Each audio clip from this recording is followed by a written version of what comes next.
سنی والے جب بھی اپنا درس شروع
ثواب حاصل کرنے کے لیے کی جائے گی.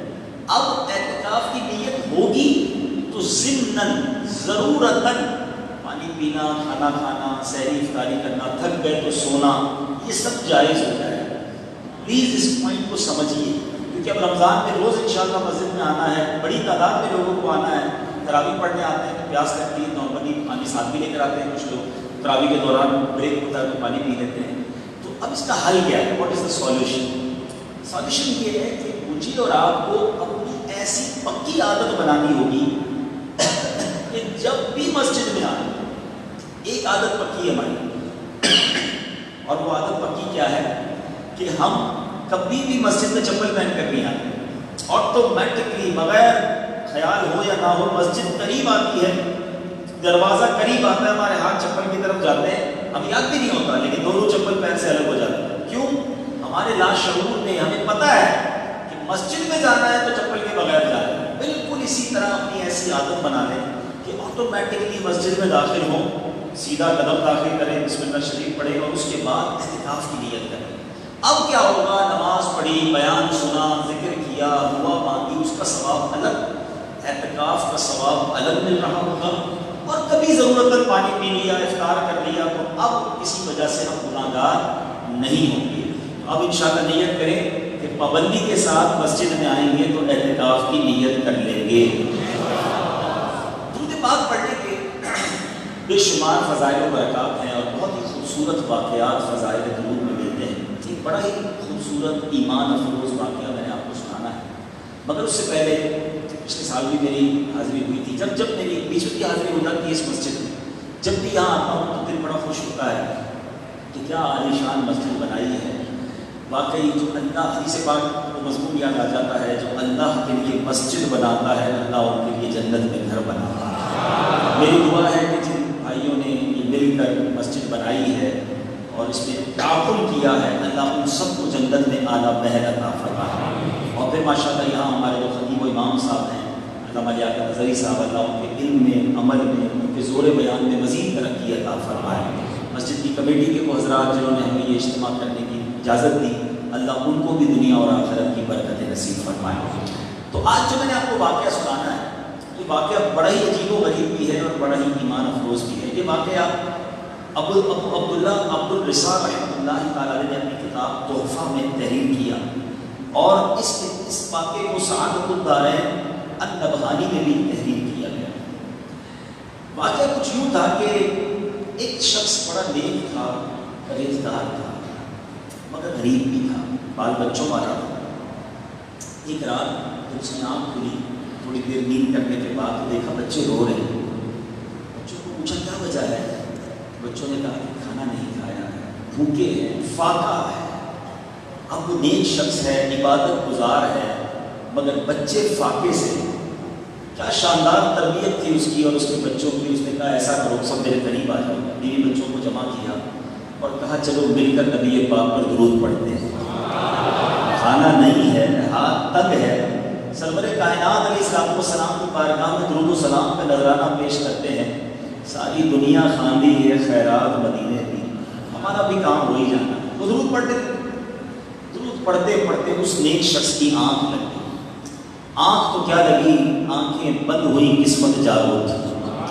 پیارے آقا علیہ السلام خواب میں تشریف لائے.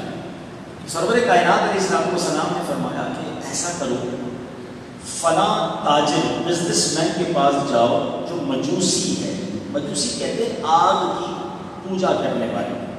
اس کو میرا سلام دینا اور اس کو کہنا کہ نبی پاک نے یہ فرمایا ہے کہ جو اللہ نے تمہیں مال دیا ہے اس میں سے میری مدد بھی کرو, اور تمہاری یہ جو دعا ہے وہ قبول ہو گئی ہے. یہ شخص اٹھا اور حیران ہوا کہ خواب میں تو پیارے آقا ہی تشریف لائے ہیں. یہ آج مسئلہ بھی سمجھ لیں کہ جس نے, علماء کہتے ہیں جس نے نبی پاک کو خواب میں دیکھا اس نے حق دیکھا, کیونکہ پیارے آقا کی شکل میں شیطان نہیں آ سکتا. پیارے آقا کا دیدار ہوا ہے, سمجھ لو واقعی نبی پاک کا دیدار ہوا. مگر یہ پزلڈ ہو گیا کہ پیارے آقا مجھے کسی غیر مسلم کے پاس سلام دے کر بھیجے, آگ کی پوجا کرنے والے کے پاس. دیر از سم تھنگ رانگ. دوبارہ سو گیا, درود پڑھتے پڑھتے دوبارہ سو گیا. پیارے آقا علیہ السلام خواب میں پھر تشریف لائے. فرمایا کہ جاؤ اس مجوسی سے کہو کہ نبی پاک نے تمہیں سلام دیا ہے. آقا نے فرمایا میری مدد کرو, اور دیکھو کہ تم نے دعا مانگی تھی وہ دعا قبول ہو گئی ہے. اب یہ پھر حیران, صبح اٹھا اور کہا پیارے آقا دو بار تشریف لائے. تلاش کرتا کرتا کرتا اس مجوسی کے گھر پہنچ گیا. وہ تو one of the big business man تھا, بہت بڑا اس کا گھر تھا, بہت سارے نوکر چاکر تھے. یہ بندہ ادھر گیا اور جا کر اس مجوسی سے کہتا ہے میں آپ کے لیے ایک میسج لایا ہوں, لیکن ذرا اکیلے میں بات کرنی ہے. سب دوست نوکروں کو دور کر دیا, کہا آپ کیا بات کرنی ہے. کہا حضور میسج یہ ہے کہ میں اپنے نبی کا میسج لایا ہوں اور انہوں نے آپ کو سلام ارشاد فرمایا. وہ مجوسی کہتے تھے پتہ نہیں, میں مسلمان نہیں, میں تمہارے نبی کا کلمہ نہیں پڑھتا, میں تمہارے نبی پر ایمان نہیں لایا, میرے لیے سلام کیسے آ سکتا ہے. کہا صرف سلام نہیں لایا, کچھ اور بھی پیغام لایا. اچھا اور کیا پیغام؟ نبی پاک نے فرمایا جو دعا ہے وہ دعا قبول ہو گئی ہے, اور آقا نے یہ بھی فرمایا ہے کہ اپنے مال میں سے کچھ میری مدد کرو. مجوسی کہتا ہے اچھا اب میرے ساتھ اندر آؤ. اس کا ہاتھ پکڑا, کمرے میں لے گئے. جیسے ہی کمرے میں داخل ہوا اس کے ہاتھ پر ہاتھ رکھ کے کلمہ پڑھتا ہے, اشہد ان لا الہ الا اللہ واشہد ان محمدا عبدہ ورسولہ. یہ نیک شخص حیران کہ واٹس ہیپن, کیا ہو رہا ہے, کوئی بات نہیں, اور کلمہ پڑھ لیا. اس نے اپنے سارے نوکروں کو بلایا, کہا دیکھو سارے بزنس کرنے والوں کو بلایا, میں مسلمان ہو گیا ہوں, تم میں سے جو مسلمان ہوگا اس کے ساتھ کاروبار کروں گا, میرا جو نوکر مسلمان ہوگا اس کے ساتھ اس کو اپنے پاس رکھوں گا, ورنہ سب سے کام کاج ختم. سب نے کہا جب آپ مسلمان ہو گئے تو ہم بھی مسلمان ہو جاتے ہیں, کلمہ پڑھ کر سب کے سب مسلمان ہو گئے. اپنے بیٹے کو بلایا, بیٹا دیکھو میں ایک اکلوتا ہی بیٹا تھا, کہا بیٹا میں مسلمان ہو گیا ہوں, کلمہ پڑھ لیا ہے, اگر تم میرے بیٹے مسلمان ہوتے ہو تو میرے بیٹے ہو, مسلمان نہیں ہوتے تو آج سے میری راہیں جدا. کہتا بابا جان آپ میرے والد ہیں, میرے بڑے ہیں, آپ نے صحیح سمجھا ہوگا, آپ نے کلمہ پڑھ لیا مسلمان ہو گئے, میں بھی کلمہ پڑھ کے مسلمان ہوں گا. بیٹا بھی مسلمان. اب اس کی ایک ہی بیٹی تھی, بیٹی کو بلایا, اس کو بھی مسلمان کر دیا. وہ جو شخص پیغام لایا تھا وہ شاک, وہ کہتے پہلے مجھے تو بتاؤ ماجرا کیا ہے یار, سبھی کلمے پڑھنے شروع ہو گئے ہیں, سب مسلمان ہونے شروع ہو گئے ہیں, what is the reason, secret کیا ہے, راز تو بتا دو. کہتا اب بتاتا ہوں راز کیا ہے. مجوسی جو ہے, یہ کتاب کو جب میں نے واقعہ پڑھا تو وہی مجھے مجوسیوں کا ایک عقیدہ پتہ چلا, آپ کو بھی شاید پہلی بار پتہ چلے گا. جو آتش پرست ہوتے ہیں ان کے عقیدے میں, ان کے بلیف میں یہ اجازت ہے کہ بھائی بہن کی شادی ہو سکتی ہے. اس مجوسی بلینر کے صرف ایک بیٹا اور ایک بیٹی تھی, تو اس نے اپنے بیٹے اور بیٹی کی شادی کچھ دنوں پہلے کی تھی. وہ کہتا ہے کہ کچھ دنوں پہلے میں نے اپنے بیٹے اور بیٹی کی شادی کی اور بہت بڑی دعوت کی, ایک ہی بیٹا ایک ہی بیٹی اور ان کی بھی آپس میں شادی, تو پھر تو اس نے کہا مجھے خرچہ ہی پہ کرنا تھا. بڑی شاندار دعوت, پورے شہر کو بلایا, بڑے کھانے کھلائے. رات تھک ہار میں جب میں اپنے گھر سویا تو میرے برابر میں پڑوس میں ایک چھوٹا سا گھر ہے, مجھے وہاں سے رونے کی آواز آئی. میں نے کان لگایا کہ کون رو رہا ہے, تو چھوٹی چھوٹی بچیوں کی آواز آئی کہ امی جان ہمارے پڑوسی نے ہمارے ساتھ اچھا نہیں کیا. تو ماں نے کہا بیٹا کیا اچھا نہیں کیا؟ دیکھیں امی جان پورے شہر کو بلایا, اتنے مزے کے کھانے بنائے, ہم کئی دنوں سے بھوکے ہیں, ہمیں کھانے کی خوشبو بھی آئی، مگر اس نے نہ ہمیں دعوت دی نہ ہمیں کھانے پر بلایا۔ اور ہم نبی پاک کی اولاد میں سے آل رسول ہیں، مگر ہمارے پڑوسی نے ہمارا خیال نہیں رکھا۔ مجوسی کہتے ہیں میرے دل میں خیال آیا کہ میں نے سارے شہر کو بلایا، پڑوسیوں کو بھول گیا۔ ٹھیک ہے میں مسلمان نہیں ہوں، مگر مسلمانوں کے نبی کی اولاد میرے برابر میں رہتی ہے، اور ان بچیوں نے رات کا کھانا کئی دنوں سے کر کے کھانا نہیں کھایا۔ کیا کہ میں نے جلدی جلدی اٹھا، کھانا پیک کیا، جوڑے دیے، کچھ پیسے لیے، اور میں راتوں رات ان کے گھر پہنچ گیا۔ جا کر میں نے وہ سامان پیش کیا تو ماں کہتی ہے بیٹا دیکھو تمہارا پڑوسی کھانا لے کر آیا ہے، مگر وہ بیٹیاں کہتی ہیں امی جان ہم ایک غیر مسلم کے گھر پہ کھانا کیسے کھا سکتی ہیں، ہمیں تو یہ کھانا حلال نہیں ہے۔ اب ایسا کرتی ہیں کہ اس نے ہم پر احسان کیا ہے، اب ہم اس کے لیے دعا کرتے ہیں۔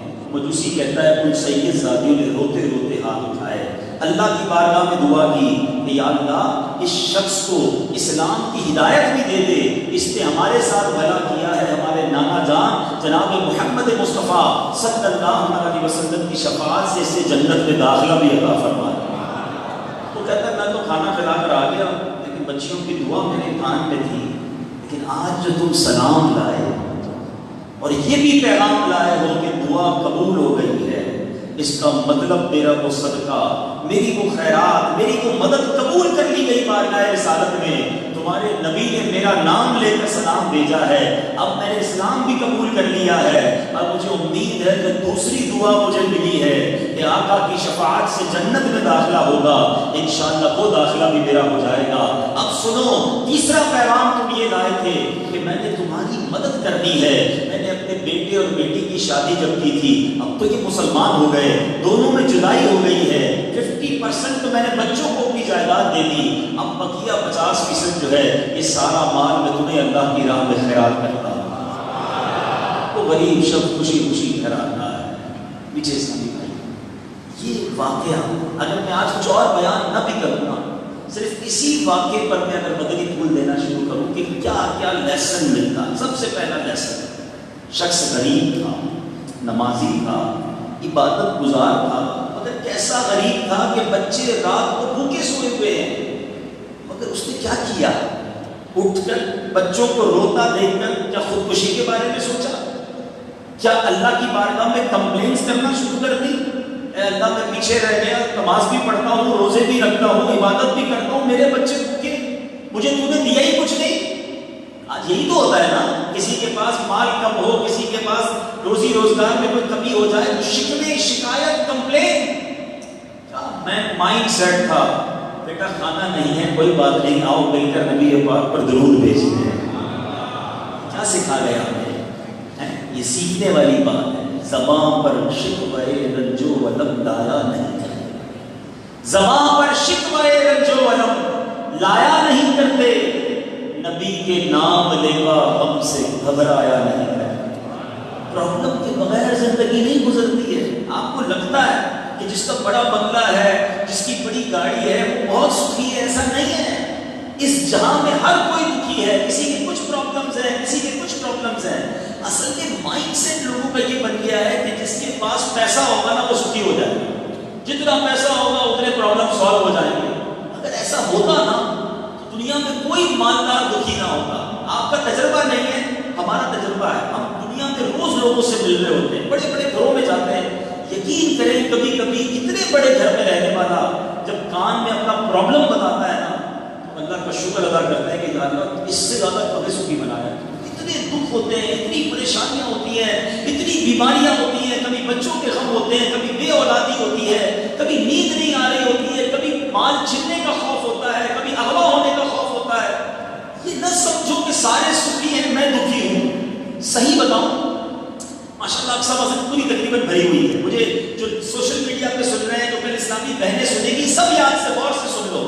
میں ایک دعویٰ کرنے جا رہا ہوں، ایک میں آپ کو چیلنج کرنے جا رہا ہوں کہ جتنے لوگ مجھے اس وقت سن رہے ہیں اور بعد میں بھی سنیں گے، جیسی آپ لائف گزار رہے ہیں نا، ایسی لائف گزارنے کے، ایسی زندگی گزارنے کے کروڑوں لوگ خواب دیکھ رہے ہیں۔ جی جناب، ٹھیک ہے آپ بیمار ہیں، ٹھیک ہے آپ غریب ہیں، آپ میں سے کوئی قرضے میں بھی آیا ہوگا، کوئی ایسا بھی ہوگا جو کرائے کے گھر میں رہتا ہوگا، میرا کوئی ایسا بھائی بھی آیا ہوگا جس کے پاس کنوینس نہیں ہوگا اور وہ سوچ رہا ہوگا کہ کیا ہو گیا مولانا صاحب کو، کہہ رہے میری جیسی زندگی گزارنے کے خواب، جی جناب جو لائف آپ گزار رہے ہیں آپ جیسی زندگی گزارنے کے خواب کروڑوں لوگ دیکھ رہے ہیں۔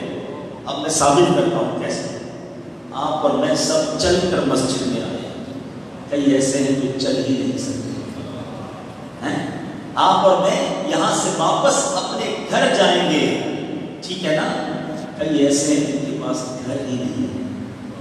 آپ اور میں آزاد ہیں، آج بھی لاکھوں مسلمان، آج رات بھی 3 دن بعد رمضان آنے والا ہے، لاکھوں مسلمان جیلوں کے اندر ہیں۔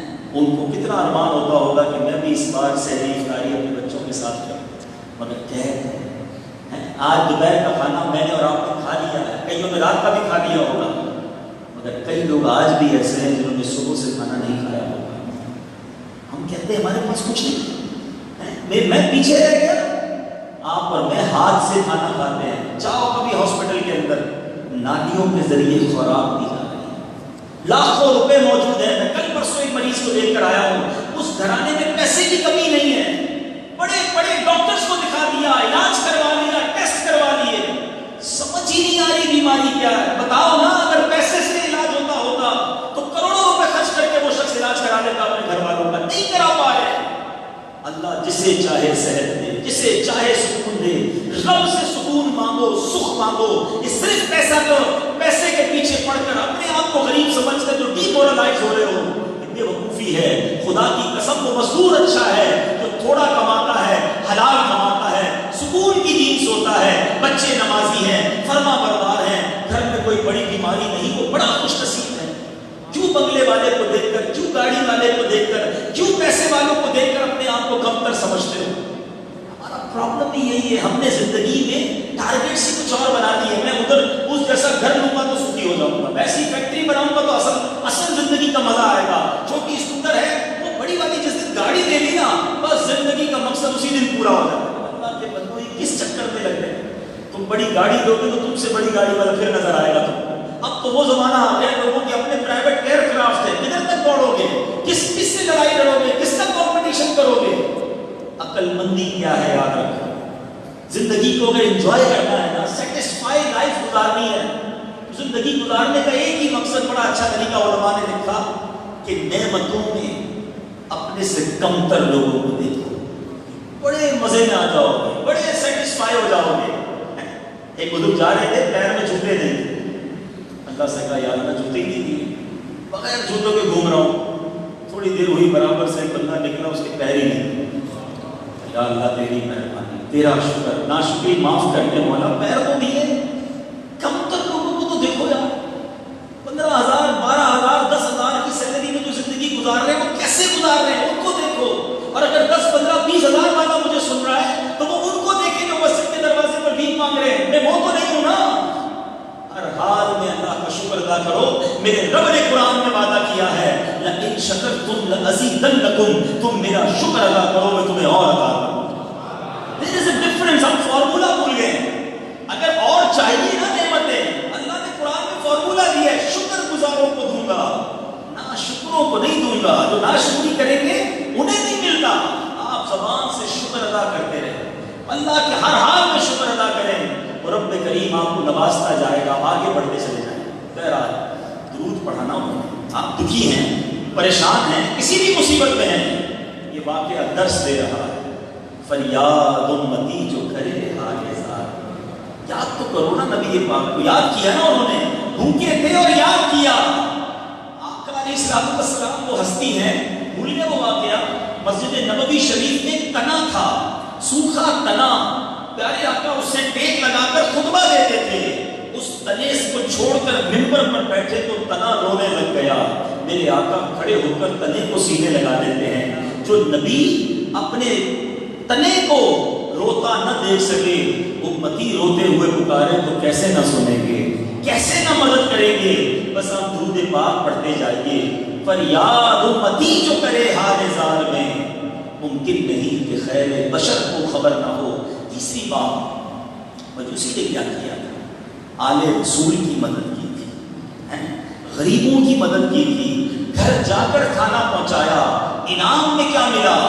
ایمان بھی مل گیا، اللہ کی رحمت سے اسے نبی پاک کی شفاعت بھی نصیب ہو جائے گی، آقا کا پیغام مل گیا نا۔ اپنے پڑوسیوں کو دیکھو، اپنے غریب رشتہ داروں کو دیکھ لیجیے۔ بعض اوقات نیکی بڑی چھوٹی ہوتی ہے، نام نہیں ہوتا اس میں، مسجد میں اعلان نہیں ہوگا۔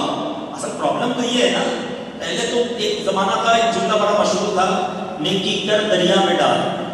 آج ہے نیکی کر فیس بک پہ ڈال۔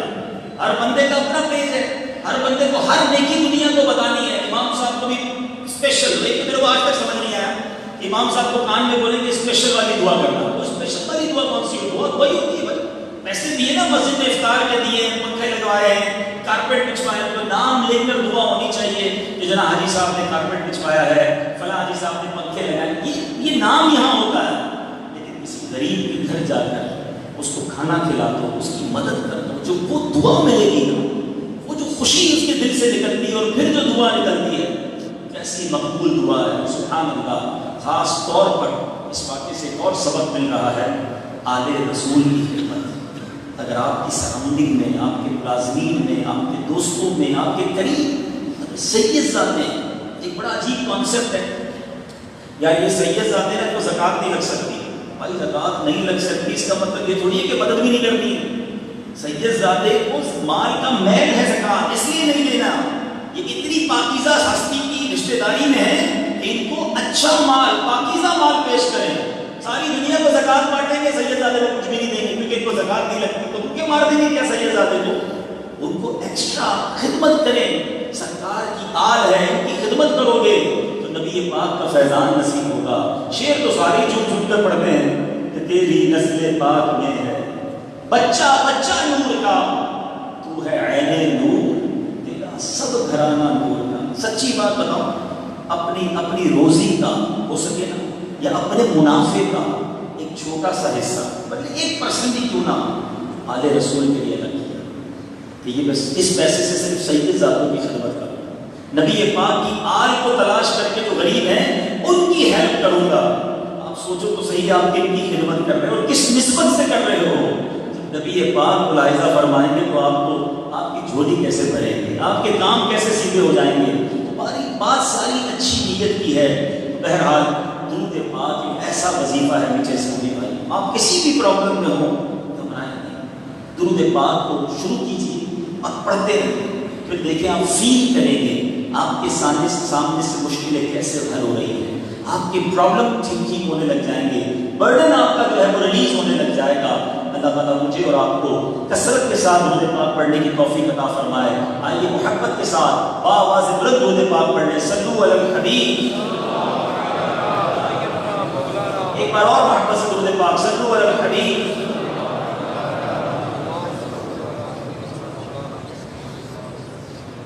اب اعتکاف کی نیت کی ہوئی تھی نا، تو اب پانی پینے میں کوئی حرج نہیں ہے۔ اگر یاد نہ ہوتا، اعتکاف کی نیت نہ کی ہوتی، آیا بیان کرنے تھا مگر گناہ کرنے تھا۔ فرق بتا رہا ہوں، ایسی عادت کرنی ہوگی کہ جب مسجد میں آئیں اعتکاف کی نیت کریں گے نا انشاءاللہ۔ ایک بار اور درود پاک، صلو علی الحبیب۔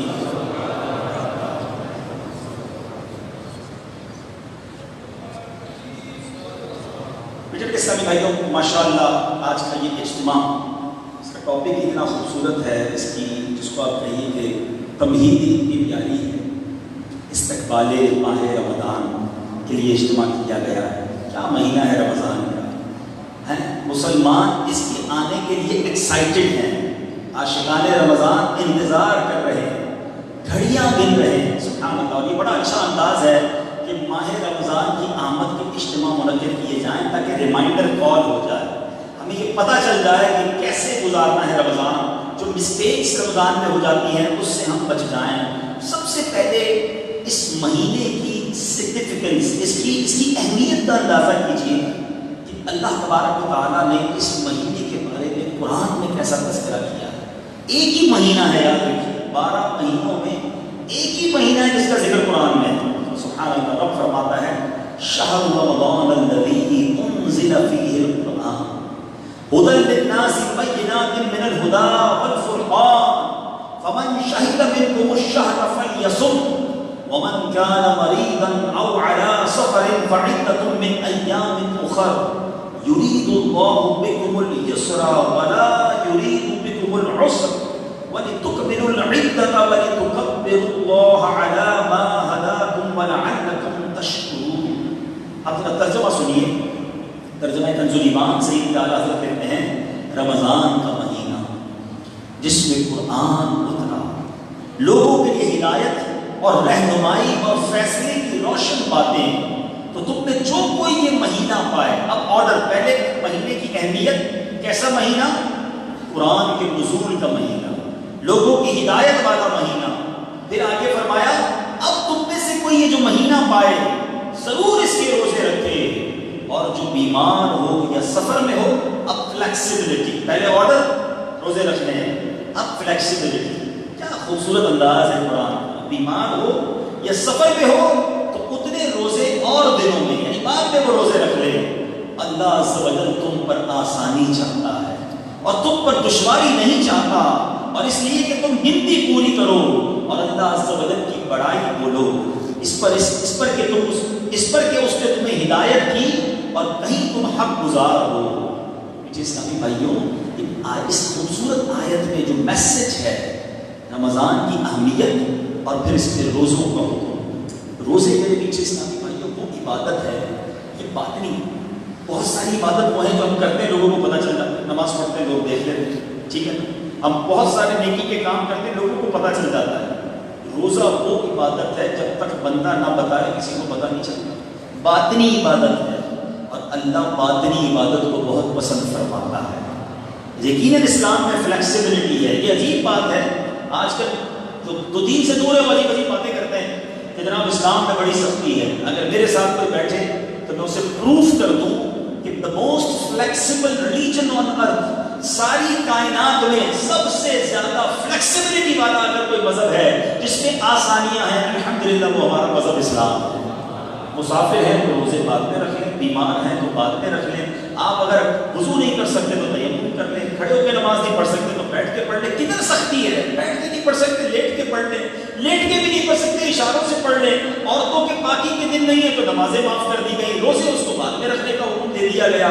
ہر موقع پر اگر آپ مشکل میں ہیں، اسلام نے آپ کے لیے فلیکسیبلٹی دی ہے. پیسے ہیں، سال گزرا ہے تو زکوٰۃ ہے، پیسے ہیں، استطاعت ہے تو حج فرض ہے. مال نہیں ہے کوئی حج فرض نہیں ہے، مال نہیں ہے کوئی زکوٰۃ فرض نہیں ہے. اسلام کا کون سا حکم ہے جو ہمیں جبری طور پہ کرنے کا حکم دیتا ہے؟ ہمارا مذہب وضو کے لیے جناب زخم لگ گیا، پٹی باندھی ہے، کوئی ضروری نہیں ہے پٹی اتارنے کی، اس کے اوپر تیمم کر لیں.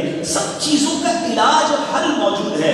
پرابلم کیا ہے؟ لوگ جو دور ہیں دین سے وہ سمجھتے بڑا مشکل ہے. جو دین کے اندر آتا ہے اس کو پتا چلتا ہے کہ اس سے اچھا تو مذہب ہی کوئی نہیں ہے. تو کہتے ہیں جناب اسلام انجوائمنٹ کا منع کرتا ہے، اسلام فیملی ٹائم کو منع کرتا ہے. حالانکہ بخاری کی حدیث ہے، جا بجا میں آقا ارشاد فرماتے ہیں تم میں بہترین وہ ہے جو اپنے گھر والوں کے ساتھ بہترین ہے. میرے آقا خود گھر کا سودا سلف لے کے جاتے ہیں. نبی پاک بچوں کے ساتھ کھیلتے بھی تھے، بچوں کو پیار بھی کرتے تھے، اپنی ازواج کے ساتھ بھی محبت کا برتاؤ کرتے. کوئی چیز منع نہیں ہے اسلام میں. پرابلم یہ ہے پہلے دل سے اسلام اگر کوئی قبول کر لے اور اس کی تعلیمات کو پڑھتا چلا جائے تو میں تو یہ سمجھتا ہوں کہ بندہ اگر صحیح طریقے سے پریکٹسنگ مسلم بن جائے، اس کی فیملی لائف بھی زبردست ہو جاتی ہے، اس کی بزنس لائف بھی زبردست ہو جاتی ہے، اس کی سوشل لائف بھی بڑی اعلیٰ ہو جاتی ہے. تو بہرحال یہ بات ضرور ہے کہ بیمار کو روزوں کی چھوڑنے کی اجازت ہے. لیکن اب ایک بڑا عجیب سا فینومنا، ایک عجیب سی پرابلم یہ شروع ہو گئی ہے. سر میں درد ہے اس لیے روزہ نہیں رکھا، زکام بڑا ہو رہا تھا اس لیے روزہ نہیں رکھا، یار آج بڑی گرمی تھی، آفس میں بڑا کام تھا اس لیے روزہ نہیں رکھا. نہیں میرے پیچھے اسلام یہ مذاق ہے. اللہ کی طرف سے جو فرض کیا گیا ہمارے، پہلے سمجھو روزہ کیا ہے. 5 پلر ہیں اسلام کے، بچپن سے پڑھتے آ رہے ہیں نا، نماز، روزہ، حج، زکوٰۃ، کلمہ، ایمان لانا. تو روزہ تو پلر آف اسلام میں ہے، بیسکس آف اسلام میں ہے، اور آج روزے قضا ہو رہے ہیں. کبھی بھی یہ نہ کہیے گا کہ جناب تھوڑی سی طبیعت خراب تھی اس لیے روزہ چھوڑ دیا. ڈاکٹر بھی آج کل اگر کوئی ڈاکٹر بیٹھا تو اس سے بھی میری گزارش ہے، ہر مریض کو کہہ دیتا ہے تم روزے نہیں رکھنا، شوگر کے مریض روزے مت رکھنا، بلڈ پریشر پرابلم روزے نہیں رکھنا. اللہ کے بندو کیوں دوسروں کے روزے اپنے اوپر لے رہے ہو؟ آپ بھی سمجھیے ڈاکٹر کے کہنے سے روزہ معاف نہیں ہوگا.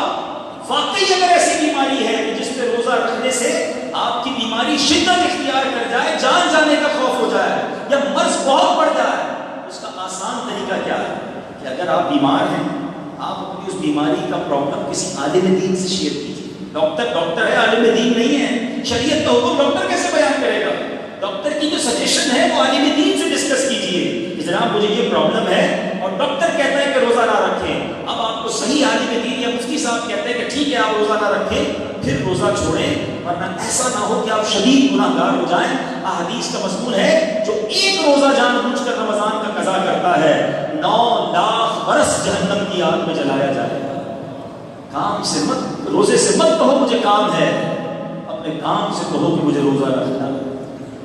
اتنی محنت میں گرمی میں مزدوری کرنے والے یہ ہمارے پٹھان بھائی یہ روزہ رکھتے ہیں، اور آج چھوٹا موٹا کام کرنے والا کہتا ہے جناب میں تھک جاتا ہوں اس کے روزہ نہیں رکھتا. کام کم کر دیں، تھوڑا آرام بڑھا دیں، مگر روزہ ضرور رکھیں. روزہ دار اللہ کو کتنا پسند ہے. آپ کو پتہ ہے روزہ جب ہم رکھتے ہیں ہمارے منہ میں اسمیل آتی ہے، بو آتی ہے، ہم پیسٹ نہیں کر سکتے روزے میں. تو اب جب بو آتی ہے نا افطار سے پہلے، سبحان اللہ حدیث کا مضمون ہے کہ روزہ دار کے منہ سے جو بو آتی ہے وہ اللہ تعالیٰ کے نزدیک مشک کی خوشبو سے زیادہ افضل ہے. اللہ کو اتنی پسند ہے. یہ روزہ دار کا سونا بھی عبادت ہے، روزہ دار کی ہر سانس پر اسے نیکی ملتی ہے. لیکن شرط یہ ہے کہ روزہ، اب ایک اور عجیب پرابلم ہے، رکھ لیا روزہ، آپ نے کہا نا چلو مولانا صاحب روزہ رکھ لیا ہے، روزے کے بعد کیا کر رہے ہیں؟ باقی تو سارا دن تو موبائل پہ کھیلنا ہے، ٹائم بھی تو پاس کرنا ہے. روزہ رکھا ہے تو ٹائم پاس کرنا ہے. اب ٹائم پاس میں کیا کرنا ہے؟ ہمارے پاس سب کے پاس موبائل آ گیا، انٹرنیٹ آ گیا، پتہ نہیں کون کون سے گیم آ گئے. روزے میں گیم کھیل، روزے میں فیس بک کے اوپر پتہ نہیں کیا کیا دیکھ رہے ہیں. معاذ اللہ فلمیں ڈرامے تک سنا لوگ دیکھتے ہیں کہ ٹائم پاس کرنا ہے. رات کو سارے دوست مل کر تاش کھیل رہے ہیں، کیوں؟ وہ رات گزارنی ہے نا، رمضان کی سحری تک جا رہا ہے. استغفر اللہ، رمضان اس میں نہیں آیا میرے پیچھے اسلامی، شاید لوگوں کو پتہ نہیں ہے. بس ہمیں آپ کو ایک ایگزامپل کے ذریعے سمجھاتا ہوں. ہم میں سے بہت سارے گناہ گار لوگ ہیں، بہت ساری غلطیاں کرتے ہیں. کسی کی زبان پر ہو سکتا ہے گالی گلوچ ہو جو کہ غلط ہے، لیکن وہ مسجد میں آ کر گالی دیتا ہے. بتائیے مسجد میں کوئی گالی دے تو ہم کیا کریں؟ شرم نہیں آتی مسجد میں گالی دے. اسی طرح کوئی شخص باہر گانے باجے سنتا ہے، غلط ہے، لیکن مسجد میں آ کے ہیڈ فون لگا کے کوئی گانے سننا شروع کر دیا، کیا کہیں گے؟ یار کمال ہو گیا، اللہ کے گھر میں حرام شدت ہے نا، گناہ زیادہ خطرناک ہو جاتا ہے اللہ کے گھر میں. بالکل اسی طرح اور مہینوں کے گناہ اپنی جگہ، رمضان کا گناہ بہت زیادہ شدید عذاب لاتا ہے. سمجھو اس بات کو، رمضان نارمل مہینہ نہیں ہے، شیطان کو بند کر دیا گیا ہے نا. جو ہمیں برگلاتا ہے، جو ہمیں بہکاتا ہے وہ قید ہے. اور بندہ رمضان میں بھی گناہ کر رہا ہے، رمضان میں بھی فلمیں، رمضان میں بھی ڈرامے، رمضان میں بھی میوزک، رمضان میں بھی بے حیائی، رمضان میں بھی جھوٹ، رمضان میں بھی گالی، رمضان میں بھی جھگڑا. ابھی تو پلاننگ ہو رہی ہوگی نا کہ رات کو کون سی گلی میں نائٹ ٹورنامنٹ ہونا ہے. استغفر اللہ. یہ رمضان اس لیے آیا ہے کہ ہم رمضان کی راتیں سمجھو. رمضان کی راتوں میں رحمت کا ندا دینے والا فرشتہ ندا دیتا ہے کوئی مانگنے والا کہ اس کی مراد پوری کی جائے، ہے کوئی توبہ کرنے والا کہ اس کی توبہ قبول کی جائے، ہے کوئی سوالی کہ اس کا سوال پورا کیا جائے. پیر کی رات انشاءاللہ اتوار یا پیر کی رات پہلی رات ایکسپیکٹڈ ہے نا. سنو حدیث پاک میں میرے آقا فرماتے ہیں جس کا مضمون ہے جب رمضان کی پہلی رات آتی ہے اللہ تعالیٰ زمین والوں پر نظر رحمت فرماتا ہے، اور جن پر نظر رحمت فرمائے گا ان کو کبھی بھی عذاب نہیں دے گا. سچ بتاؤ ہمارا حال کیا ہونا چاہیے تھا؟ سارا سال گناہ کیے ہیں، اب تو جھولی پھیلائے، دامن پھیلائے حاضر ہو جانا تھا. اے اللہ گناہگار آیا ہے، بدکار آیا ہے، رمضان کی پہلی رات ہے، اے اللہ تو رحمت کی نگاہ فرمائے گا، ہمیں محروم نہ کیجیے. ہم گناہگاروں پر بھی رحمت کی نگاہ فرما. روزانہ افطار کے وقت حدیث پاک کے مضمون کے مطابق 10 لاکھ گناہگار جہنم سے آزاد کیے جائیں گے. ذرا بتاؤ تو صحیح 1 بلین گناہگار بخشے جا رہے ہیں. افطار کے وقت میرا ایٹیٹیوڈ کیا ہونا چاہیے تھا؟ سارے گھر والے دسترخوان پر بیٹھتے، ہاتھ اٹھتا، آنسو بہتے کہ اے اللہ آج بھی 10 لاکھ بخشے جائیں گے. مالک آج بخشے جانے والوں میں میرا نام لکھ دے، میرے بچوں کا نام بھی لکھ دے، میرے ماں باپ کا نام بھی لکھ دے، ہمیں محروم نہ کیجیے. مگر ہمارا افطار میں تو افراتفری ہوتی ہے. شربت آیا نہیں آیا، پکوڑے آئے نہیں آئے، چاٹ بنا کے نہیں بنا، گھر میں ہنگامہ، الٹا اس میں بھی لڑائی. ہر گھر میں ایسا لگتا ہے افطار کے وقت بیوی کو پورا بھلا ہی کہہ رہے ہوتے ہیں. وہ بھی انسان ہے، کمپیوٹر تھوڑی ہے بیچاری، اس نے بھی روزہ رکھا ہے، گرمی کے دن ہے، کوئی چیز کبھی پیشی ہو گئی، چھوڑو ساری چیزیں، آؤ بیٹھو اور دعا مانگو، یہ مانگنے کا وقت ہے. ٹوٹلی مائنڈ چینج ہے ہمارا. رمضان میں کئی دنوں سے بیان کر رہا ہوں، کل میرا حیدرآباد میں بیان تھا، وہاں بھی میں نے یہی بات کی کہ اگر ہم تھورلی ایٹ اے گلانس اگر دیکھیں کہ رمضان کی تیاری کیا ہو رہی ہے اس وقت، چلے صرف کراچی پر نظر دوڑاتے ہیں تو نکلے ذرا روڈوں پر، جتنے سپر اسٹور ہیں اس پہ آپ کو لائنیں نظر آئیں گی، گاڑی پارکنگ کی جگہ نہیں ہے. کیوں بھائی؟ رمضان کی شاپنگ ہو رہی ہے، گھر والوں کو شربت لینا ہے، کیچپ لینی ہے، سموسے کی چیزیں لینی ہے. اچھا بھائی، اور کیا تیاری ہو رہی ہے؟ جتنے ریسٹورینٹ ہیں ان کے بعد بورڈ لگنا شروع ہوتے ہوں گے، سحری آفر، افطاری آفر، رات کو دیر سے مڈ نائٹ آفر. اچھا جناب، اور آگے جائیں تو نوجوان کی ٹیمیں بنی ہوئی ہوں گی کہ بھائی کرکٹ ٹورنامنٹ کدھر ہونے والا ہے، یہ پلاننگ ہو رہی ہے. بتاؤ تو صحیح کہ یہ رمضان کا فوڈ فیسٹیول ہے، ہم رمضان کو سمجھ کے آ رہے ہیں. اچھا، کئی ہمارے دکاندار بھائی بیٹھے ہوں گے جنہوں نے یہ معلوم کرنا شروع کر دیا ہوگا 4-5 روزہ تراویح کدھر ہے، 5 دن میں تراویح پوری کریں گے، پھر تو مارکیٹ ساری رات کھولنی ہے، پھر دکانیں کھولنی ہے.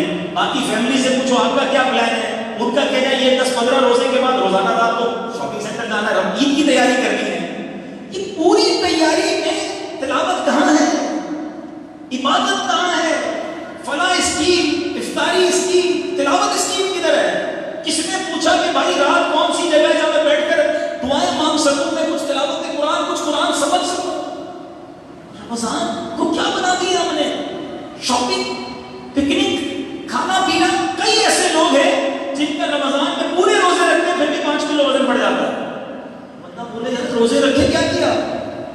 بولا وہ شہری میں اس لیے زیادہ کھایا کہ سارا دن بھوکا رہوں گا، افطاری میں اس لیے زیادہ کھایا کہ سارا دن بھوکا رہا گا، اور رات کو بیچ میں ایک بار پھر کھایا کہ پھر موقع نہیں ملے گا. 4 بار وہ کھانے کھاتے ہو. رمضان کو تو بڑا ہی کچھ اور دیا. ایسا نہ کیجیے. پیارے آقا علیہ السلام کے بارے میں بتاتا ہوں، نبی پاک کا رمضان کیسے ہوتا ہے. سب سے بہتر تو نمونہ وہی ہے نا ہمارے پاس. آؤ پیارے آقا کا آپ کو شیڈیول بتاتا ہوں، نبی پاک کیسے رمضان گزارتے ہیں. بی بی عائشہ صدیقہ رضی اللہ تعالی عنہا فرماتی ہے کہ جب رمضان آتا میرے آقا علیہ السلام بستر منور پر تشریف نہ لاتے تھے. پورا مہینہ نبی پاک اپنے بستر پر نہیں آتے تھے، بس عبادت پر کمر بستہ، پلان تیار.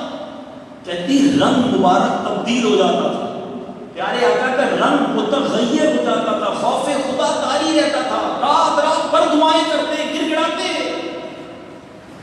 نبی پاک بستر چھوڑ دیتے اور ہم بستر چھوڑنے کے لیے تیار نہیں ہوتے رمضان میں. Look at the difference. اتنا سوتے ہیں.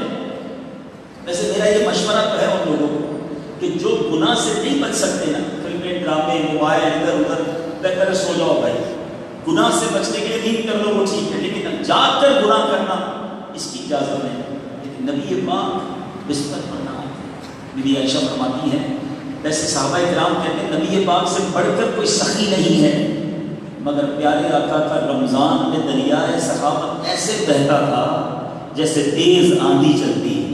اس سے بھی زیادہ نبی پاک سخاوت فرماتے، جو آتا اسے عطا فرماتے، جو آتا اسے عطا فرماتے. رمضان میں نبی پاک کا دوسرا کام، پہلا کام خوب دعائیں کرنا، کم آرام کرنا، دوسرا کام سخاوت کرنا، تیسرا کام نبی پاک قرآن کا بہت زیادہ دور فرماتے، تلاوت کرتے. جبریل امین نبی پاک علیہ السلام کے پاس حاضر ہوتے اور آقا علیہ السلام اور جبریل امین آپس میں قرآن کا دور فرماتے. اب بتائیے ہمیں یہ کرنا ہے نا، قرآن پڑھنا ہے. ہمیں رمضان میں خوب نزول قرآن کا مہینہ ہے نا، قرآن پڑھنا ہے. ہم نے اس مہینے میں سخاوت کرنی ہے، خیرات دینی ہے، زکوٰۃ اگر نہیں ادا کی تو زکوٰۃ ادا کریں، مگر اس مہینے میں گناہ نہ کریں. پلیز اس کو اتنا آسان نہ لیں. صرف 2 باتیں یاد دلاتا ہوں، سنی آپ سب نے ہوں گی. ایک بار میرے آقا علیہ السلام نے منبر پر قدم مبارک رکھا، پیر مبارک رکھا اور کہا آمین. صحابہ کرام نے اس کی کہ حضور نے آمین کیوں فرمایا؟ ایک تو صحابہ کرام کا یہ بڑا کمال تھا، جو بھی ان یوزول چیز دیکھتے تھے، کبھی یہ بات کہ کوئی بھی غیر معمولی کام دیکھ کے کوشچن کر لیتے، سوال کر لیتے، جواب بھی مل جاتا، ہمارا بھی بھلا ہو جاتا. ہم تو اس دور میں نہیں تھے، آج پتہ چل گیا. پیارے آقا نے فرمایا آمین. صحابہ نے کہا حضور کیوں آمین فرمایا؟ جبریل امین آئے آ کر دعا کی کہ یا اللہ جو رمضان کو پائے اپنی مغفرت نہ کروا سکے وہ ہلاک و برباد ہو جائے، وہ بدبخت ہو جائے. پیارے آقا فرماتے ہیں میں نے اس دعا پر آمین کہی. سوچو دعا کرنے والا کون ہے؟ فرشتوں کا سردار روح الامین جبریل امین. اور دعا پر آمین کہنے والا کون ہے؟ نبیوں کا سردار. There is no doubt. قبولیت میں اب کوئی شک نہیں ہے، قبول ہی قبول ہے.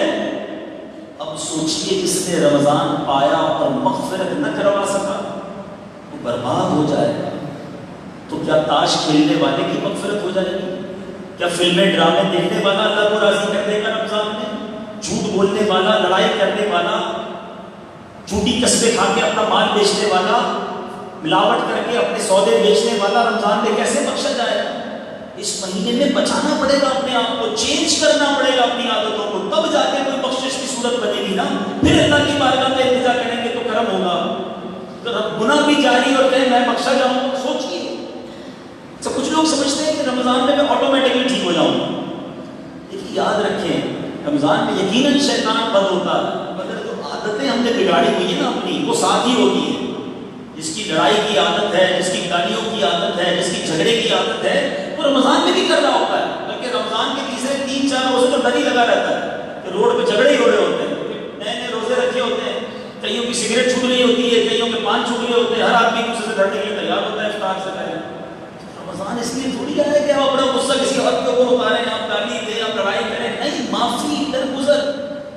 صرف کھانے پینے کا روزہ نہیں ہے، سمجھیے آنکھوں کا بھی روزہ ہے، کان کا بھی روزہ ہے، زبان کا بھی روزہ ہے. پیارے آقا علیہ الصلوۃ والسلام کا یہ فرمان یاد رکھو. نبی پاک فرماتے ہیں، جو حدیث پاک کا مضمون ہے، جو بھوکا پیاسا رہے، رمضان میں روزہ رکھے اور گناہوں سے باز نہ آئے، تو اللہ کو ایسے شخص کے بھوکا پیاسا رہنے کی کوئی حاجت نہیں. خالی بھوکا ہی پیاسا رہے، باقی سارے کام ہو رہے ہیں، تو یہ کون سا روزہ ہے؟ سمجھیے اس بات. اور ایک اور بڑی اہم بات، ایک بار مولا علی کرم اللہ تعالیٰ وجہہ ایک قبرستان کے پاس سے آپ نے قبر کو دیکھا اور اللہ کی بارگاہ میں فریاد کی، مولا مجھے اس قبر کے حالات دکھا.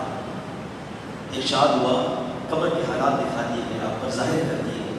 دیکھا کہ اس قبر میں مردے کو آگ کے اندر لوٹ پوٹ کیا جا رہا. مردہ چیخ چیخ کر مولا علی سے کہتا ہے، یا علی میری مدد کیجیے، انا غریق فی النار و حریق فی النار، مدد کیجیے. مولا علی نے اللہ کی بارگاہ میں ہاتھ اٹھائے، یا اللہ اس کی بخشش کر. ارشاد ہوتا ہے، اے علی آپ اس کی سفارش نہ کریں، یہ بندہ وہ ہے جو رمضان میں دن میں تو روزے رکھتا تھا، رات گناہوں سے باز نہیں آتا. اب رمضان میں گناہ کرنے والا سوچے، ڈر جائے. ہم جیسے آدمی کو کچھ زیادہ ڈرنا چاہیے، جو روز گناہ کرتا ہے اس کو ڈرنا چاہیے رمضان میں بھی میرے سے تو گناہ ہو جائیں گے. شاید اب بہت سو کو بات سمجھ آئے گی کہ یہ دعوت اسلامی والے پورے مہینے کا اعتکاف کیوں کراتے ہیں. یہ بہت کمال کی سوچ ہے قبلہ شیخ طریقت امیر اہل سنت کی کہ امت گناہ سے بچنا بڑا مشکل ہے. اگر گناہ سے بچ کے رمضان گزارنا ہے تو بہترین طریقہ یہ ہے کہ پورا مہینہ ہی اعتکاف کے بندے ہوئے بیٹھ جائے، اللہ کے گھر میں بیٹھ جائے. امید ہے گناہ سے بچ جائے گا اور خوب عبادتیں کریں. آپ کو معلوم ہے حرمین طیبین کے بعد سب سے بڑا اعتکاف دعوت اسلامی کے مدنی مرکز فیضان مدینہ میں ہوتا ہے. 6000 کے قریب کم و بیش لوگ اعتکاف کرتے ہیں اور پورے ماہ کا اعتکاف کرتے ہیں. جگہ نہیں ہوتی فیضان مدینہ میں.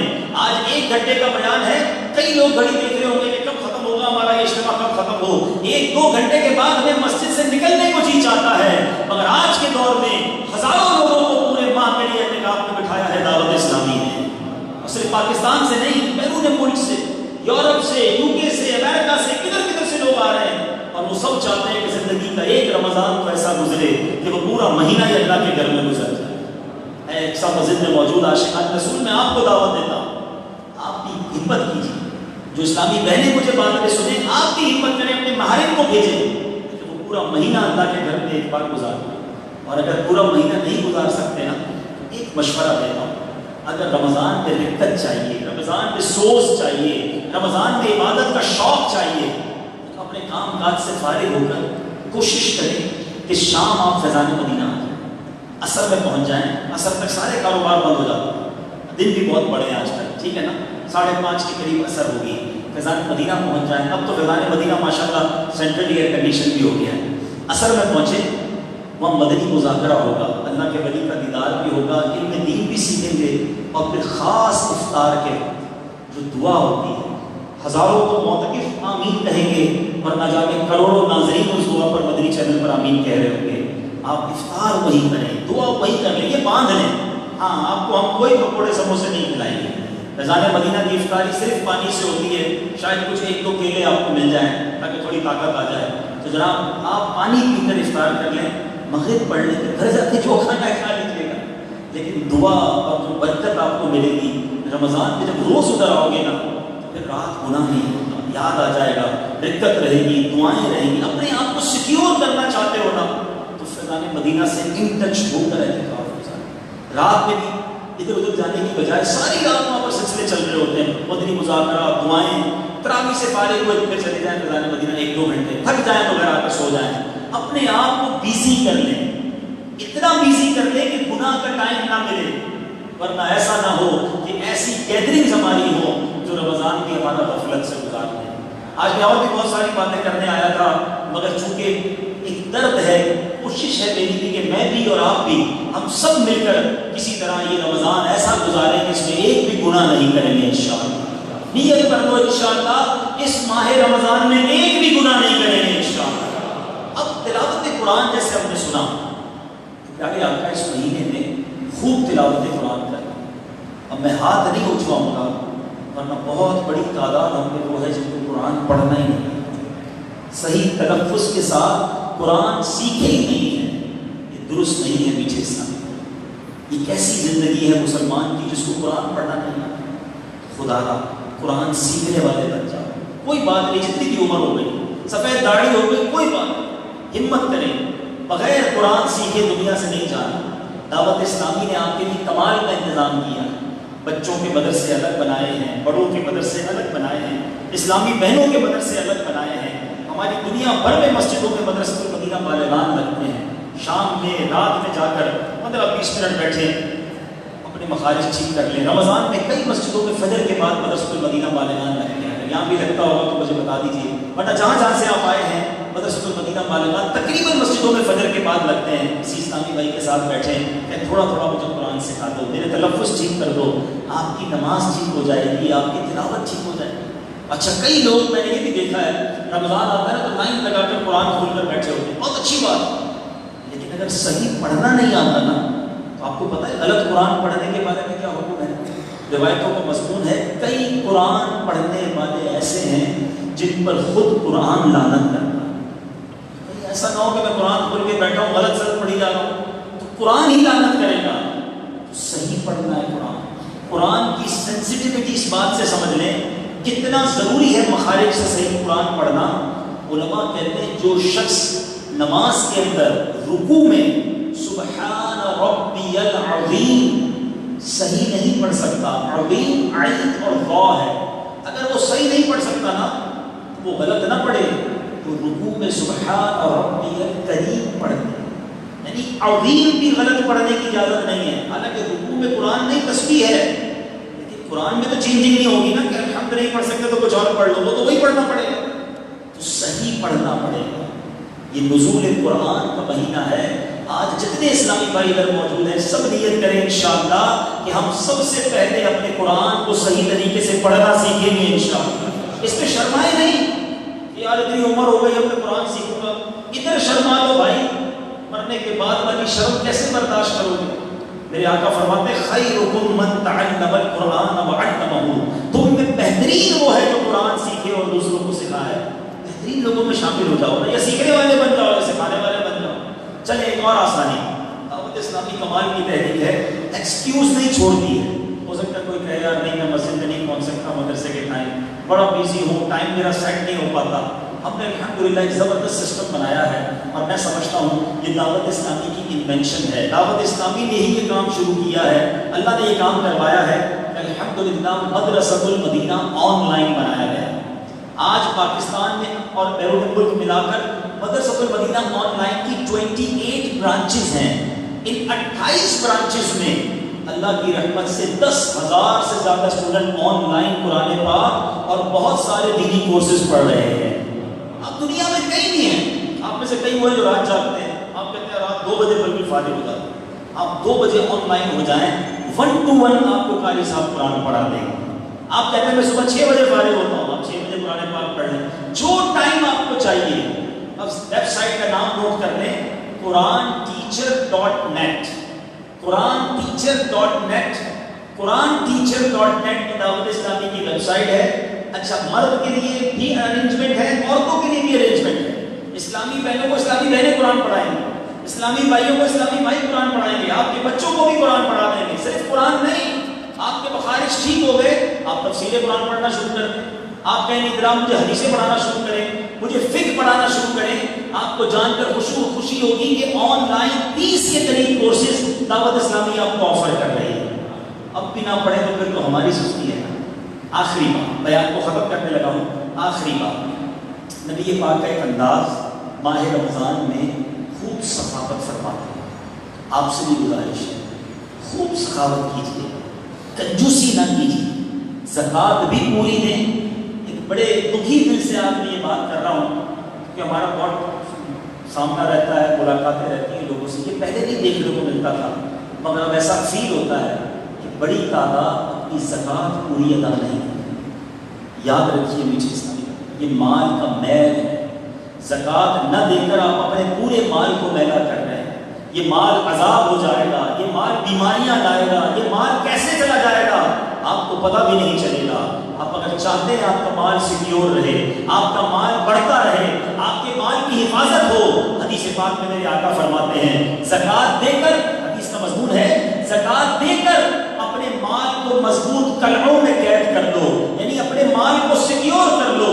تو پوری حساب لگا کر پورے 2.5% آپ کو زکوٰۃ دینی ہے. کچھ زیادہ دے دیں، کم نہیں ہونی چاہیے.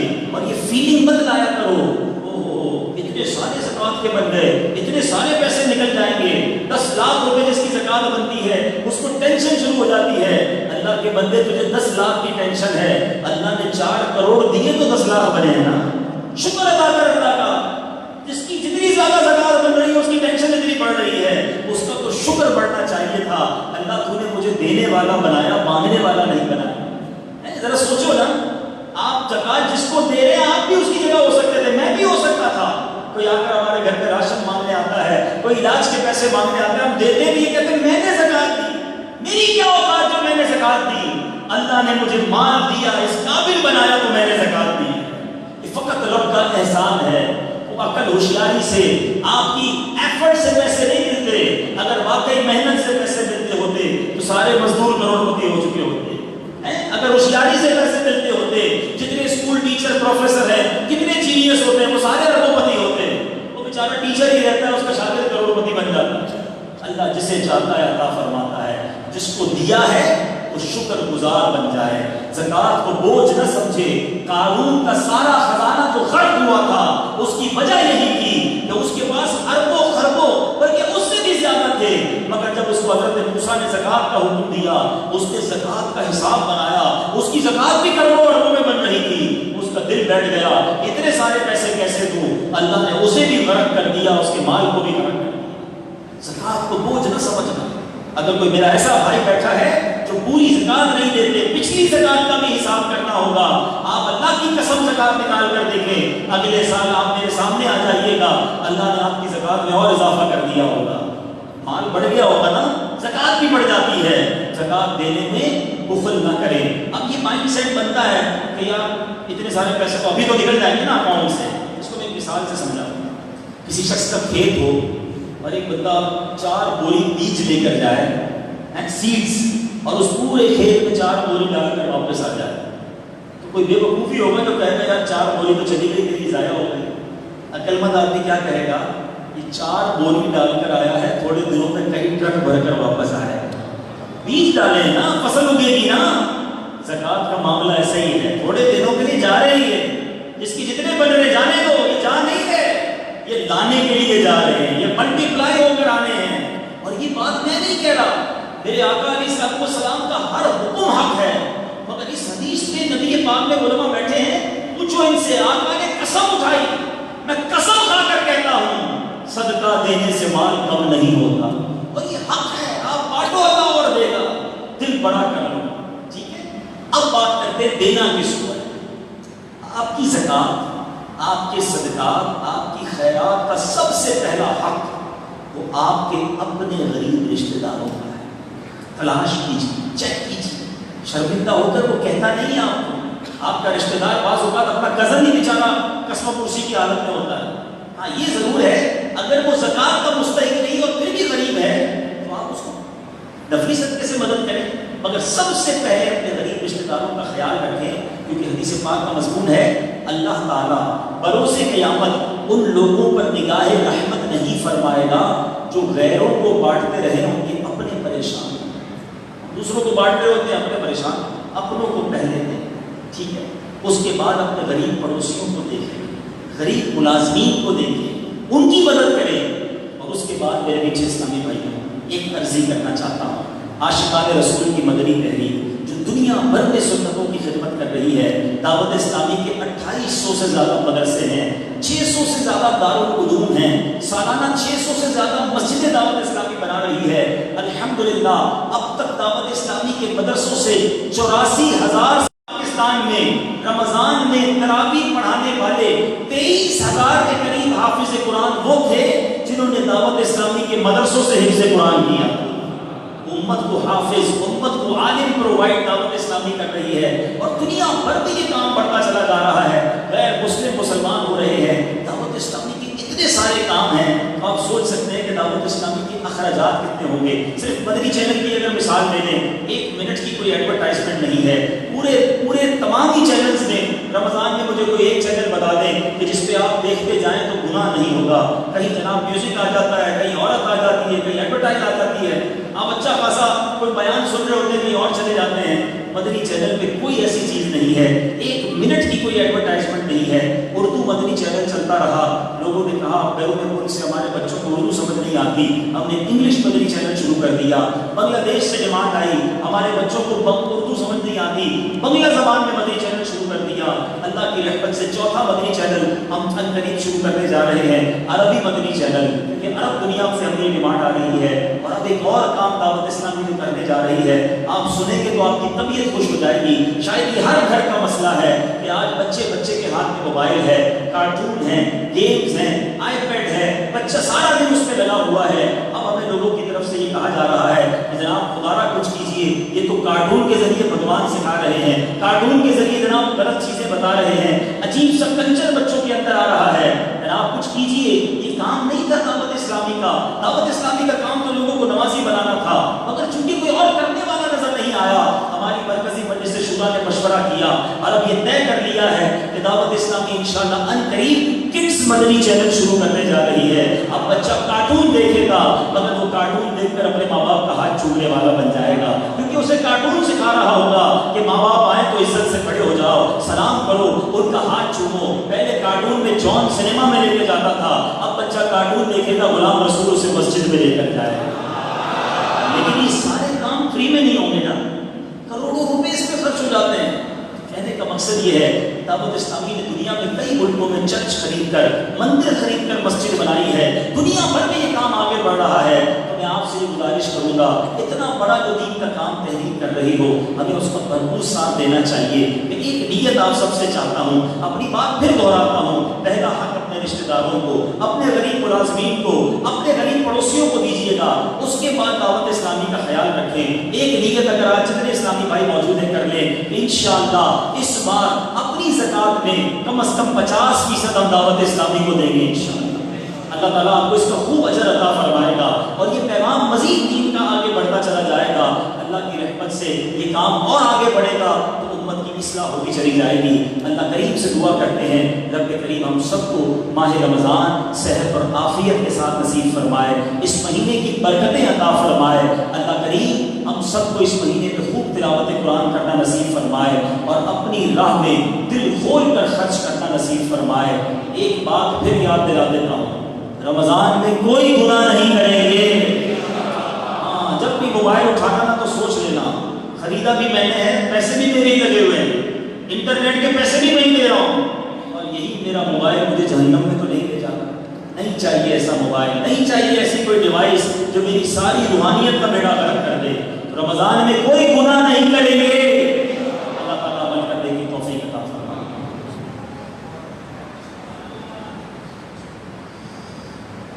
الحمدللہ جامع مسجد اقصی، جنہوں نے اپنے والدہ کے اظہار ثواب کے لیے خصوصی مسجد بنائی، اللہ تبارک و تعالیٰ ان کو بھی دنیا اور آخرت کی برکت عطا فرمائے، اور اللہ عز و جل کی والدہ کی قبر کو نور علی نور فرمائے۔ الحمدللہ ہمارے اس مسجد کے امام خطیب حضرت علامہ مولانا لیاقت حسین ازہری دامت برکاتہ عالیہ ہیں، بڑے اچھے مبلغ، عالم دین، درس قرآن کے مدرس، اور بڑے اچھے انداز سے حدیث پاک بیان کرتے ہیں۔ انشاءاللہ عز و جل روزانہ فجر کی نماز کے بعد انشاءاللہ تبارک و تعالیٰ حضرت درس حدیث فرمائیں گے۔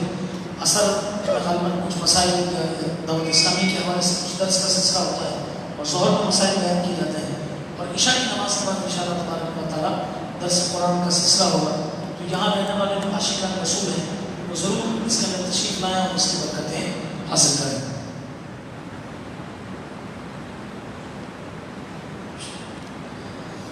کچھ اعلانات ہیں، اس کے بعد انشاءاللہ تعالیٰ بیان کی ترغیب کا سلسلہ۔ اقصی مسجد مکہ ہاؤس اور ہل پارک کے اسلامی بھائی مختلف مدارس میں اور لیٹ گھر پر پڑھتے ہیں 10 سے 10.5 کلو مدارس میں۔ تو چونکہ رمضان المبارک میں عبادت کی تیاری ہم سب کو کرنی ہے، تو اسلامی بھائیوں کے لیے اعلان یہ کہ اب یہ تینوں مدرسے انشاءاللہ فجر کی نماز کے بعد اقصی مسجد میں لگیں گے انشاءاللہ۔ تو جو اسلامی بھائی اب تک یہاں کے رہائشی ہیں اور مدرسے میں نہیں آتے، نیت کریں کہ انشاءاللہ تبارک و تعالیٰ ضرور قرآن پاک کو سیکھنے کے لیے ہم مدرسے میں آئیں گے۔ اسلامی بہنوں کا الحمدللہ ہر بدھ کو اجتماع ہوتا ہے، اس کا شیڈول رمضان مبارک میں کچھ اس طرح ہوگا کہ رمضان مبارک میں ہر بدھ کو 2:45 سے 2:45 سے 4:45 تک مدینہ ہاؤس ہمارے عبدالرؤف بھائی کے گھر پر انشاءاللہ تبارک و تعالیٰ اسلامی بہنوں کا اجتماع ہوگا۔ اسلامی بہنوں کے لیے ایک بڑی اچھی خوشخبری ہے کہ کئی اسلامی بہنیں یہ کہتی ہیں کہ ہمیں بھی تفسیر پڑھنی ہے، سننی ہے، تو اسلامی بہنوں کے لیے رمضان میں 20 روزہ تلاوت قرآن بما ترجمہ اور تفسیر کے کورس کا اہتمام کیا گیا ہے۔ سبحان اللہ کہیں گے۔ اس کا دورانیہ تقریباً 1.5 گھنٹے ہے، 1:15 بجے سے لے کر 2:45 بجے تک، 1:15 بجے سے لے کر 2:45 بجے تک انشاءاللہ تعالیٰ 20 روزہ یہ تلاوت قرآن کورس، اس میں ترجمہ اور تفسیر بھی یہ سکھایا جائے گا۔ یہ انشاءاللہ تعالیٰ یہ کورس بھی ہمارے عبدالرؤف بھائی کے گھر میں انشاءاللہ تبارک و تعالیٰ اللہ نے چاہا یہ ہوگا۔ انشاءاللہ عز و جل ہر اتوار کو مسجد کے اندر نفلی اعتکاف بھی ہوتا ہے، یوم تعطیل اعتکاف کا جو 12واں ہمارا مدنی کام ہے، اس میں مذاہب بھی پڑھائے جائیں گے انشاءاللہ تعالیٰ، تلاوت بھی ہوگی، نعت شریف بھی ہوگی، سنت دوبارہ بیان بھی ہوگا، اور دعائیں بھی مانگی جائیں گی۔ اللہ تبارک و تعالیٰ ہم سب کو دنیا اور آخرت کی برکتیں عطا فرمائے۔ بیٹے اس ٹائم میں اللہ تبارک و تعالیٰ نے ہمیں بے شمار نعمتوں سے نوازا، جن میں بلا شبہ ایمان کی دولت یہ سب سے بڑی نعمت ہے، اور ایمان کی حفاظت کے لیے اپنا ہاتھ کسی پیر کامل کے ہاتھ میں دے دینا واقعی یہ دنیا اور آخرت کے اندر بہت بڑی سعادت کی بات ہے۔ کئی لوگ یہ سمجھتے ہیں کہ ہم بیعت ہو گئے اب ہمیں نماز پڑھنی پڑے گی، نہیں، نماز پہلے بھی فرض کی، بعد میں بھی فرض ہے۔ ہاں یہ ضرور ہے کہ جب آدمی اپنا ہاتھ بزرگوں کے ہاتھ میں دے دیتا ہے تو پھر یہاں پر حی علی الصلاۃ حی علی الفلاح کی صدا لگتی ہے، اور یہ بزرگوں کے ہاتھ میں ہاتھ دینے والا یہ دوڑتا ہوا مسجد کی پہلی صف میں پہنچ جاتا ہے۔ ہمیں بھی چاہیے کہ ہم اپنی دنیا اور آخرت کی بھلائی کے لیے ہم شیخ طریقت امیر علیہ سنت کے مرید بن جائیں۔ الحمدللہ شورا ہمارے حاجی مولانا حاجی عبدالامین الطارق دامت برکاتہ عالیہ کو امیر علیہ سنت نے اس بات کو مجاز کیا ہے کہ وہ امیر علیہ سنت کی طرف سے بیعت کروا سکتے ہیں، لہٰذا حضرت جس طرح فرماتے رہے آپ بھی اس کو دہراتے رہیے، انشاءاللہ آپ بیعت ہو جائیں گے۔ یہ بات یاد رہے کہ اپنے ایک دن کے بچے کو بھی بے پیرا نہ چھوڑیں، انشاءاللہ اس کی بھی برکتیں ہم دنیا اور آخرت میں دیکھیں گے۔ اللہ تعالیٰ ہم سب کو عمل کی توفیق عطا فرمائے۔ وہ اسلامی بھائی جو مرید ہونا چاہ رہے ہیں، جس طرح میں کہتا جاؤں دہراتے جائیے۔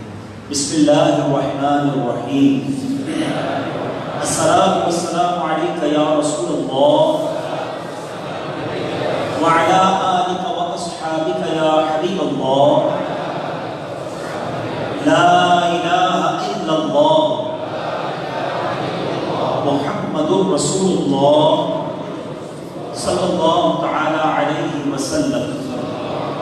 توبہ کرتا ہوں میں اپنے تمام پچھلے گناہوں سے، اور وعدہ کرتا ہوں میں کہ آئندہ شریعت پر چلوں گا، بد مذہبوں اور برے لوگوں کی صحبت سے بچتا رہوں گا، نماز روزے کی پابندی کرتا رہوں گا، والدین کی نافرمانی، جھوٹ، غیبت، چغلی، وعدہ خلافی، گالی گلوچ، فلمیں، ڈرامے، گانے باجے، بے پردگی وغیرہ وغیرہ گناہوں سے بچتا رہوں گا۔ اے اللہ میری اس توبہ کو قبول فرما اور مجھے میرے وعدے پر ثابت قدم رکھ۔ مرید ہوتا ہوں میں خاندان عالی شان قادریہ رضویہ عطاریہ میں نے اپنا ہاتھ آپ کے ذریعے سے شیخ طریقت امیر اہل سنت کے ہاتھ میں دیا اور ان کے ذریعے سرکار مقدار حضور غوث پاک رضی اللہ تعالی عنہ کے ہاتھ میں دیا۔ اے اللہ مجھے جناب غوث اعظم کے مریدوں میں قبول فرما اور کل قیامت میں غوث پاک کے غلاموں میں اٹھا۔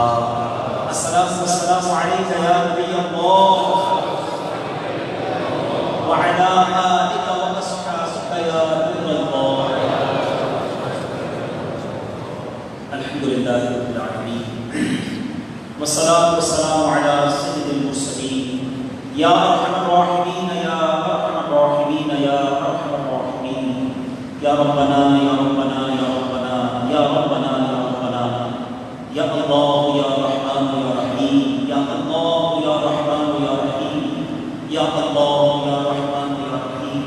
اللہم ربنا آتنا فی الدنیا حسنۃ وفی الآخرۃ حسنۃ وقنا عذاب النار وقنا عذاب القبر وقنا عذاب الحشر وقنا حساب الميزان۔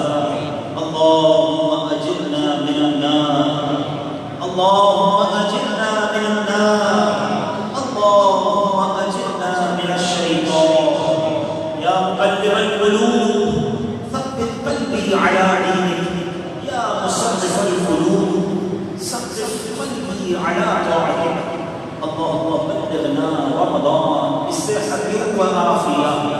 اے رب کریم، اے گناہگاروں کو بخشنے والے، تیرے دربار میں تیرے گناہگار سیاہکار بندے ہاتھ اٹھائے سر جھکائے حاضر ہیں۔ اے اللہ مانتے ہیں بڑے گناہ کیے، بڑی خطائیں کی ہیں، مگر آج تیرے مبارک مہینے رمضان کی محبت میں استقبال رمضان کی اس صبح میں جمع ہو گئے، بڑی امید لیے آئے ہیں کہ برکتوں والا رحمتوں والا مہینہ آئے گا، گناہ گاروں کی بخششیں ہوگی اور ہمارا بھی کام بن جائے گا۔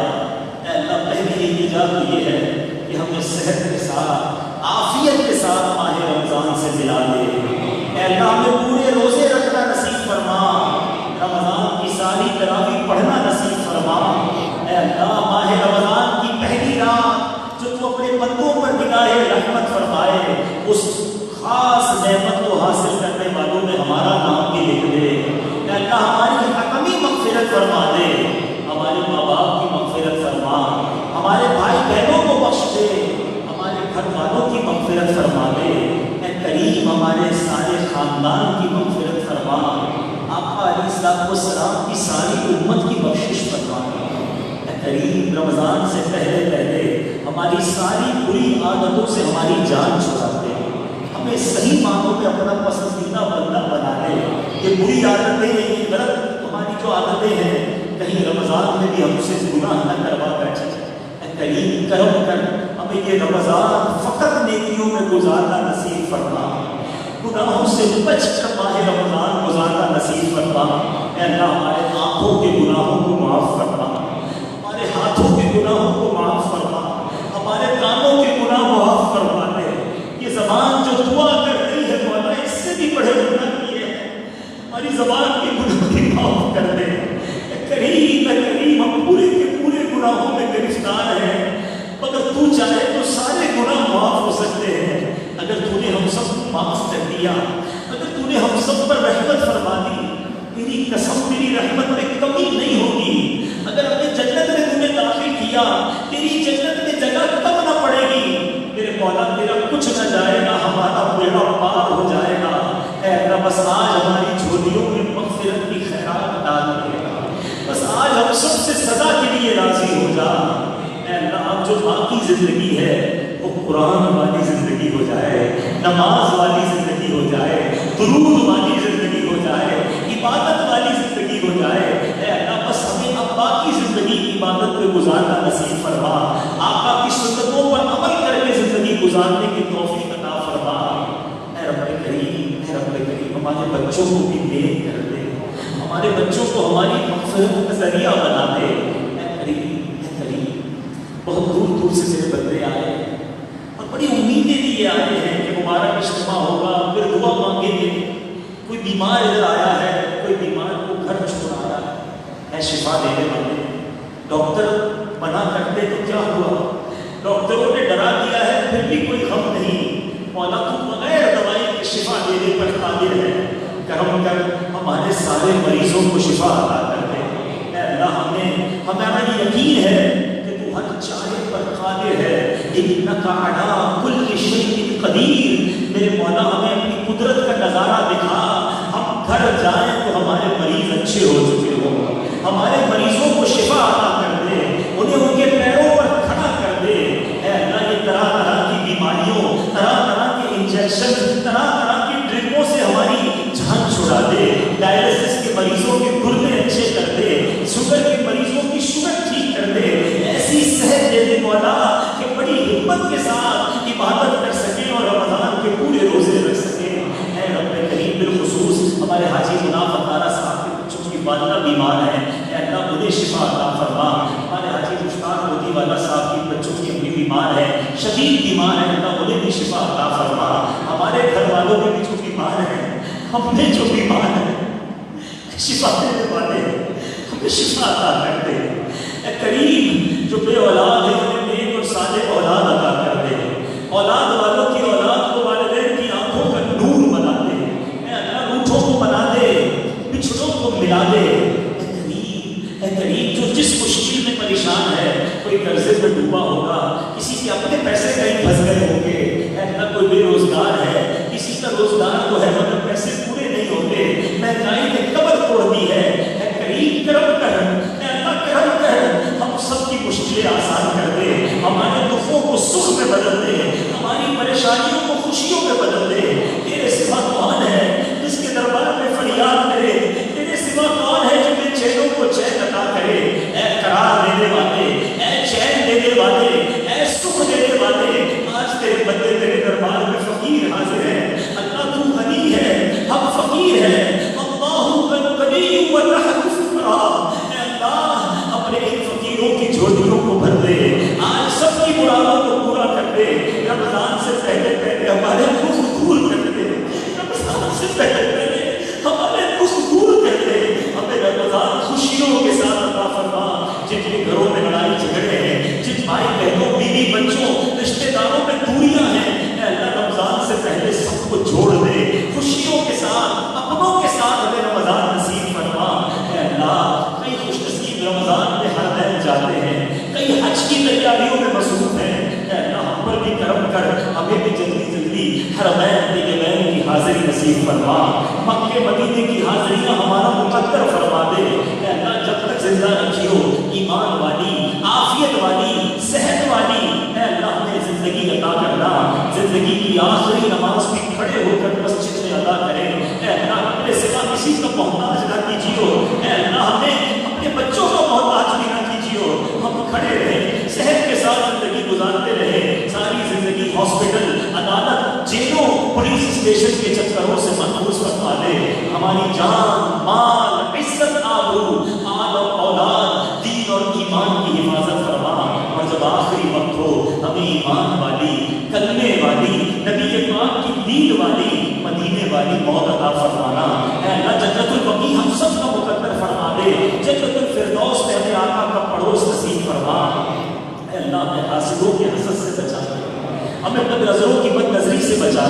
شیطان کے شر سے بچا لے، جادو ٹونے آسیب سے بچا لے، زمینی آسمانی بلاؤں سے بچا۔ اے اللہ یہ ہیٹ اسٹروک کو بھی مسلمانوں سے دور کر دے، رمضان میں رحمت کی بارشیں عطا فرما، رحمت والا پرسکون مہینہ بنا دے۔ اے اللہ طرح طرح کے وائرس نکل رہے ہیں، اے کریم ہمیں بس اپنی حفظ و امان میں رکھیو۔ اے اللہ ہمیں ان تمام ہر طرح کے وائرسوں سے بھی محفوظ فرما، ناگہانی آفتوں سے بچا، عجیب و غریب بیماریوں سے بچا۔ بس اللہ چین والی، عافیت والی، سکون والی زندگی عطا فرما۔ اے میرے مالک ہم کو زوال نعمت سے بچانا، زوال نعمت سے بچانا۔ جو بات بنی ہوئی ہے مولا بنائے رکھنا، ہمارے جو عیب چھپے ہوئے ہیں مولا وہ عیب چھپائے رکھنا، جو تمہیں عزت دی ہے مولا وہ عزت بچائے رکھنا۔ ادھر بھی عزت عطا فرما، ادھر بھی عزت عطا فرما، ادھر بھی ذلت و رسوائی سے بچانا، آخرت کی ذلت و رسوائی سے بچانا۔ اے اللہ ہماری دعوت اسلامی کو ترقیاں اور عروج عطا فرما۔ ابن امیر اہل سنت، تمام علماء اور مشائخ اہل سنت اور ہمارے والدین کا سایہ ہمارے سروں پر قادر قائم و دائم فرما۔ بالخصوص اس مسجد کو شاد و آباد فرما، اس کو آباد کرنے والوں کے گھروں کو آباد فرما۔ اے اللہ ہمارے وطن عزیز پاکستان کی خیر فرما، پوری دنیا میں جہاں جہاں مسلمان بستے ہیں عالم اسلام کا بول بالا فرما دے، سارے مسلمانوں کی خیر فرما دے۔